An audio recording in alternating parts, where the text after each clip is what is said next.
Welcome back to JB Reviews. Today we're going to take a look at this beautiful Montana high country. This is going to be a 335 BH, so it's going to have a rear bunkhouse. Now, what I'm going to do is I'm going to show you guys around the outside of the RV, and then my wife's going to help us on the inside. So let's go ahead and jump into it. And just really quickly before we get started, I wanted to just give a special shout out to Beckley's RV in Thurmont, Maryland. They give me the opportunity to do these videos there, and like I said, they're really helpful. I bought our RV from there too. And one thing I like about them, they do not have any hidden fees, so no extra freight charges, no prep charges, and if you don't finance with them, they don't charge you more, all that crap. And like I said, I mean, just looking here, I mean, you have a $75,000 RV, they have it marked down to $56,995. So let's go ahead and get back to the video. You are going to have an upgraded pin box too. This is going to be the road armor. It's going to have a GVWR of 19,000 pounds. And this is going to help with like overall ride feel when you're towing this behind the truck. Now they do give you two compartments. This compartment here is going to give you a spot for your battery. And of course, I believe that this box down here can actually accommodate maybe 2 batteries from how big it is. And then last thing you can see is you do have your battery disconnect inside of here too. I kind of would like to see them maybe put trays for batteries, or maybe just a tray here, a tray up top, just to kind of give you more space in here. I mean, this is kind of wasted space. I mean, look how big this is. And it would be nice maybe to have a battery, station down here. And maybe if you want, you could put some storage stuff up here. I'm not really sure. But I would like to see maybe just something thought out a little bit better, so you're not wasting so much storage space. Behind this door, you do have a generator, but it is locked. But this is an option for this RV, so if you would like to have that, if you plan on going dry camping, be sure to add that to your list. I always recommend at least getting a generator prep package. It comes standard with a 4-point auto leveling system, but a 6-point is not available. Take a look on the passenger side of the RV. You do have an area for your propane. Now this is going to be a 30-pound, one on this side, and there's going to be one on the other side also. And check out this huge storage area. I mean, that is just massive. And the reason why is this does have a drop frame. Now this is going to be riding on a 10-inch I-beam, and this is going to be specific for this RV and I think a couple other ones. They also have a 12-inch I-beam available too on like the longer fifth wheels for this segment for Montana high country. And check out the inverter there too. That's going to be for your residential refrigerator. This light is going to be sensor too, so you can actually turn it on, or you can have it on a sensor. I believe I have it on sensor now. They do give you connections here for if you want to put a television on the outside. And like I said, just massive storage. Love the fact they put a hard surface down here as opposed to putting carpet. That way if you put wet stuff down here, it's easy to wipe up. One thing to mention too is this is a very heavy door too. So if you are wondering if you can full-time RV in this thing is very durable. I mean, it's very heavy. Now they do give you power outlets on the side of the RV on this side. And you do have that step above system too. Now this is going to be your first entrance. I will show you the next one in the rear. You do have 2 awnings on this side of the RV too, and you also have one in the rear. It's hard to see because of this slide on this other RV, but that's where it's at. Just below you are going to have 7,000-pound Dexter axles, and these are going to be F-range tires, 8 lugs, and these are going to be 110 psi tires too. I believe, yeah, these are going to be those Rainier tires, Rainier STs. So these seem to be pretty decent tires, and it is going to be 235/80/16. They also use a road armor suspension, which is through Lippert Components. I find that this is a really good system. I have it on my Keystone Cougar, and I've heard from other people and from other companies that this is a pretty good suspension setup. Now if you have looked back through my videos, I actually installed this on our Keystone Cougar because they put our spare tire in our front storage compartment, so it was taking up storage space. So I figured I would install this to kind of give us more space, and I love ours. Glad that they're doing this from the factory. And if you haven't yet, be sure to check out that video. And I would strongly recommend, if you do have spare tire in your storage area, this is a good way to get rid of it and put it under the RV where it should be at. This is going to be a cable driven slide system, and you are going to have a rear entrance for that bunkhouse. Now check out one thing I like about this RV. This is very innovative. To try to keep the overall size down, they actually use this back and put a slide on the back of it. That's so cool. Like this, so this is just under 37 foot, and you also have, I think this is 27 1/8 inches. I measured it with my tape measure, so to figure this is a little bit over 2 feet. extra. So this puts you about that 39, maybe 40 foot if you are in a campsite. Now, one thing to mention about this hitch is that you can actually tow something with this. You can see that they give you a place to put your chains. They have power, and this is 2-inch receiving hitch, so that's pretty cool. It's not just an accessory hitch. So if you would like to tow something behind this, you can do that now. You do have camera prep up top. One thing I would like to see from Keystone with the Montana High Country is that they start putting LED bulbs, because every bulb I see on here is going to be incandescent. So that would be something easy for them to do, and it's going to help save energy, especially if you're running on battery power. On the driver's side of the RV, they do give you your 50 amp, and they also give you a ladder to go up on the roof too. When we go inside, you guys are going to notice that you do have 1.5 bathrooms, and then this is going to be the dump area for that bathroom in the rear in the bunkhouse. Now, this slide on the driver's side and the slide on the rear is going to be a cable driven slide, so just keep that in mind too. Like I said, I mean, these slide systems seem kind of complicated in my opinion, but for the most part I haven't heard anyone have any complaints about them. Alright, so we're almost to the front of the RV, but you do have your furnace on this side and your hot water heater, and this is going to be a Suburban hot water heater for you. Now, from what I can tell, this looks to be the same as mine, so this could be a Dometic furnace. Not a fan. We've had a lot of issues with ours. I prefer to try another brand in the future. But down here, this is where you are going to dump, and this is going to be for your kitchen and for your bathroom up front. You can check out that drop frame. They have your low points for your draining for your water if you're looking to winterize it, and then this is where you can store your plumbing for your dump station. So when you go to unplug, you can put everything inside of here. Now, this does have 2 areas to dump, so you might have to buy maybe one additional one for this. Alright, so on the driver's side, you do have your basement area. They do not give you a light on this side. I would like to see that, but they do give you a light inside your wet bay, and it's going to be for your outside shower, winterization, city water connection, black tank flush, and then you have your valves up front that you can pull to empty those tanks. I like the fact that they give you your low-hanging points inside of here to kind of keep it from freezing, and they keep it kind of short here also. I like that they do that. Mine is really long, and you have to undo these plastic pieces. This is a better system here. I like that they do that. And then this is just a massive storage area. The last thing on this side I'm going to show you is this here, and this is going to be for your leveling system. This is nice to have it this close to the pin box, that way you can kind of see what you're doing. It's in a really good spot.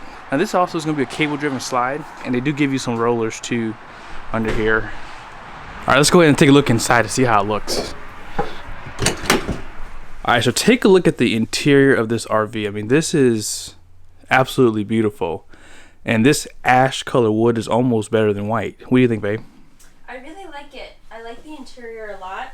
Just thinking, like, as a woman and a mom, as soon as you walk in, I'm automatically thinking of a place to put shoes.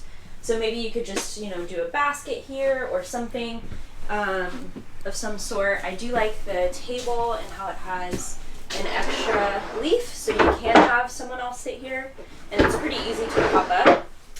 Over in the kitchen, they also did that with extra countertop space. So on this side of the island, you could pop it up and put it down. So with that, there is a lot of countertop space on the island, near the stove, and then there's this little coffee bar here.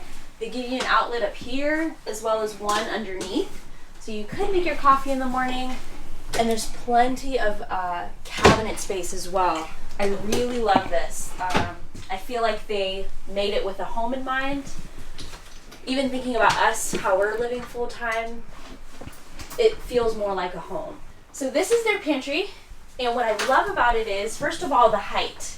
I can reach the very top shelf. True. I'm 5'2", and that's beautiful. They also have a sensored light in there. When you open it, it turns on. These That's shelves nice. are great heights for boxes, big things. You could even put water and cans down there if you wanted. This is great. I love that it has a door. It's kind of, you could reach in and it would be fine.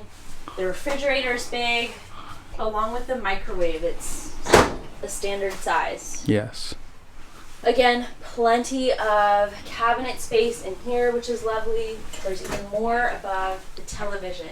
Now, as far as your entertainment goes, they do actually give you this door to put your radio behind. Pretty good idea. I did learn also that you can actually turn this completely off, So that was this thing I just learned not long ago. I've had our RV for almost 2 years now. You can control your fireplace from a remote control also.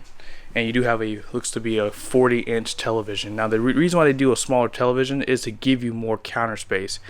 Like Hannah said, that is huge when you're in an RV, especially if you plan on staying long term in one. Having counter space is a big deal, especially a place to put your coffee pot. All right, so check this out. Hannah climbed up the ladder and she made it up to the loft. Baby, is it pretty comfortable up there? It is tight, so I would say you might feel claustrophobic, but our kids would do just fine.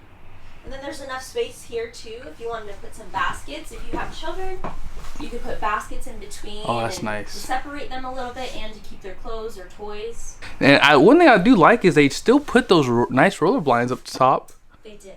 And they give you a switch for your lights. I'm going to show you. You have 2 lights up top. And you do have some AC vents in here too to help keep comfortable. Overall, this is a pretty cool design. I mean, I like how they split up these pads too for sleeping. That way you do have like kind of a separate space, because like Hannah said, you could put something down the middle. This kind of give the kids some privacy if you have a boy and a girl.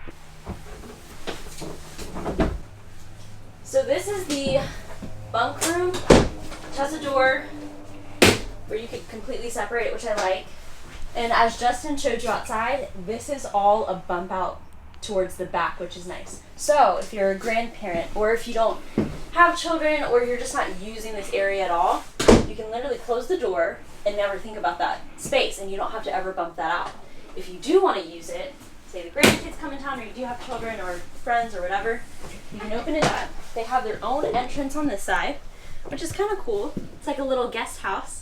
And there is an additional 2 beds here with some storage underneath and a half bath. Nice.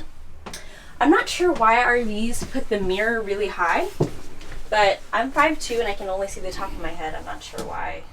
It really should be lower than what it is. True. It does provide good countertop space in here and a lot of lighting, so this is nice.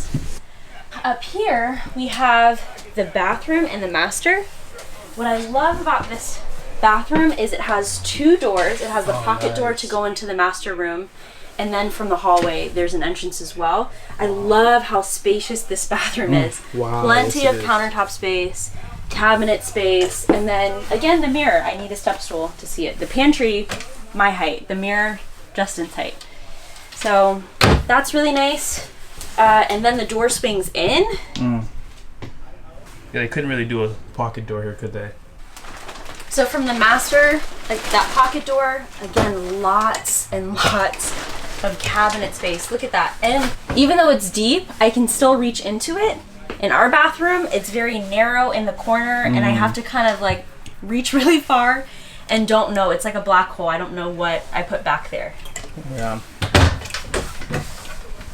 And this is your washer and dryer hookup. Or if you don't want to use it for a washer and dryer, you could use it as a closet. Nice. Which you'll actually need because there's not one in the bedroom. So although I do like the shape of the shower and even how it opens and closes, this does make me a little nervous. As you guys have seen in Justin's previous video, our glass shower shattered. And so that does make me a little nervous just with towing and taking it places. But it does have enough space in here. There's a seat, space for soap, and all of that. There's even more cabinet space above the toilet. And there's just space in general. I like that there's walking space. Yeah. Right now in our bathroom, you can only have 1 person at a time, barely. Yeah. And in here, we could probably fit us and our 2 children in here. Yeah. And one thing worth mentioning about this shower is it is a 1-piece shower too, so you don't have that little divider in the middle somewhere like that. It looks clean and looks really upscale too. So this is the master bedroom, and I like a lot of things about it. Has a cool background thing. It does have little ledges as nightstands. On that side there is a little bit of storage and a plug as well, so if you wanted to plug your phone or other devices in there. It does have lots of lights. I'm going to open this up. So it does have the front window. So this is where the cap is on the outside, right, babe? Some people like this, some people don't. We don't have this, so I don't really have an opinion about it. The only thing I know that I like is a lot of natural light. So this seems appealing to me. Again, some people don't like it, maybe because of the heat it allows in or the cold, but it's kind of cool looking. Yeah. Again, a lot of cabinet space. So in the bathroom, we showed you guys that there was a wardrobe where there's like a washer and dryer prep, which you could use. But there's also a lot of, again, cabinet space for your clothes. Not deep, but still. It's not deep, and it is narrow. And then there's this little wardrobe here. Kind of like a his and hers?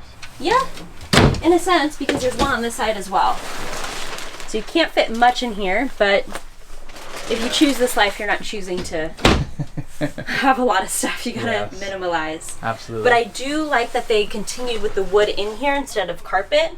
I do like the colors that they chose, all of the light in here with the window and these windows here. I like that there's a connection to the bathroom directly from the room. It just feels bigger and brighter than a lot of the RVs from the past that we've seen. Somebody walked in at the very last minute, so I want to show this to you really quickly. This is your central vacuum cleaner, and they also give you a circuit breaker box for the RV. Very well laid out. All your breakers are in here and your fuses, so if anything goes bad, this is where you're going to find that here. So we're going to skip the weights online because I think that this may be incorrect, but taking a look at the length of this RV, 36 foot 8 inches, that is really cool. So when you're going down the road traveling, you have a shorter RV, but when you get to your campsite, this is going to extend almost 2 feet, if not a little bit over 2 feet, to almost 40 foot. So that's pretty cool that they do that. Very nice design. And yeah, this is a really nice floor plan. Now, taking a look at your options for the interior, you have a king bed and you have a power vent for the bathrooms. Now, you have to check out the numbers because it's not for every model, but I would strongly get the king bed, and I would definitely recommend getting the freestanding dinette. Now, as far as the exterior options go, I strongly recommend getting that generator prep package and the slide out awnings for sure. Now, these are the numbers that came off of the RV I just reviewed. It's going to have an unloaded vehicle weight with the options that were installed at 12,140 pounds. It's going to have a gross vehicle weight of 16,000 pounds, and it's going to have two 7,000 pound axles. And then this is just the cargo carrying capacity, which is at 3,800 pounds. So you still have a lot of capacity. I would say that, you know, having a 16,000 pound GVWR is really where it's at. I mean, because if you want a full time or if you want to do a lot of traveling, yeah, this is the RV to do it in, because you have a lot of cargo, a lot of storage that you can do, and it's definitely an RV that I would love to maybe one day consider when we decide to get rid of our Cougar. But thank you guys so much for watching the video. Hope it was helpful, and I will see you in the next video.